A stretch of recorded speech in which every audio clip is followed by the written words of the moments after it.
Құрметті Қанат Уәлиева, тәуелсіздіктің туын асқақтатып, ұлт келешегі, өскелең ұрпаққа білім мен рухани тәрбиелеу нағыз ұстаздың борышы. Бұл істе ерінбей еңбек етіп, ел ертеңі жастарды шығармашылықтың сусындатқан өзіңіз секілді жанның орны бөлек. Біздің таныстығымызға салыстырмалы түрде көп уақыт бола қойған жоқ. Тіпті бірімізбен біріміз бетпе-бет кездескендей емеспіз. Алайда бізді дос, әріптес еткен, арамызда қанша қашықтық жатса да жақындастырған шығармашылық, ұлт өнеріне деген сүйіспеншілік. Сазгер мен ақынның үндестігі ортақ мүддеден, ортақ мақсаттан және рухани үйлесімділіктен туындайтын ақиқат.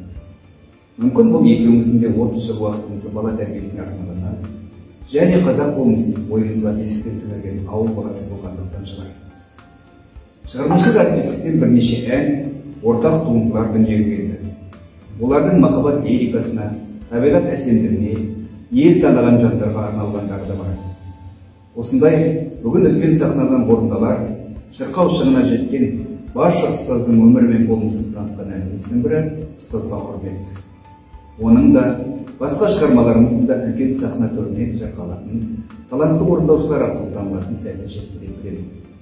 Қадірлі досым Қанат, сізге бүгінгі шығармашылық есеп беру кешіңіз сәтті өтіп, игі істеріңіздің жаңа серпініне көтерер шарт беруін тілеймін. Ел еңсесін асқақтатар, ұлтқа рух беретін, сыршыл лирикаға толы, тыңдарман жүрегінен жол табатын туындыларыңыз көп болсын.